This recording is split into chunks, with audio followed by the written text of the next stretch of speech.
Hi, I'm Ariana with Fresh Pair of Eyes. How are you guys? Hi. Hi, how are you? I'm good. How would you describe your character's evolution this season? Sebastian, let's start with you and then go with Brian. Oh, yes. Well, Yeah, there's you better answer that with a yeah, fresh yeah, pair of yeah, eyes. I Yeah. know. Yeah. Yes. Yeah, you got Oh, that, he's good. yeah, He's you know good. what I mean? Well, my the evolution of my character is really, really fascinating. You know, when I read the script for season two, I thought, yes, there's a writer who really doesn't create one-dimensional characters.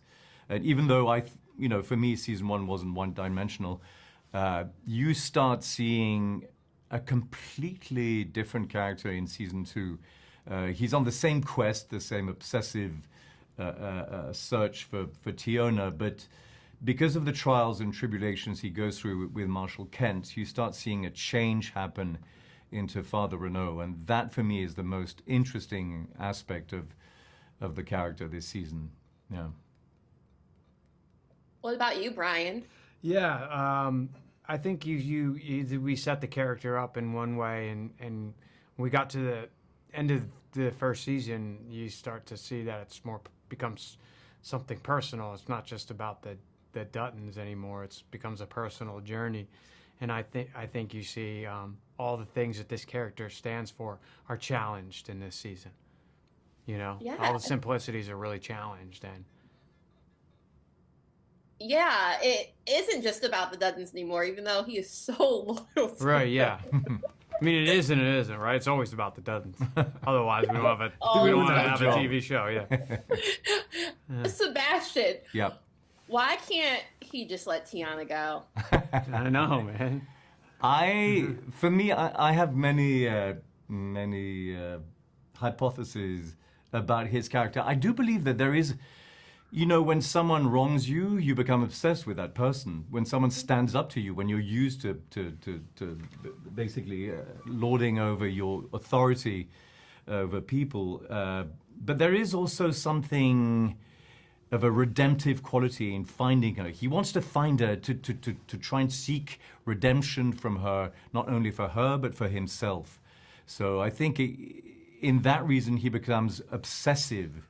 Also, she, having killed both nuns and priests, I feel there's a revenge aspect to it, but I think there's a part of him who admires and kind of is slightly attracted to her. I know it sounds quite awful because of the abuse that he's bestowed upon her, but I think there is an obsession, an admiration for this young girl who's stood up to not only to him but to the church itself, and in her identity as an American Indian woman.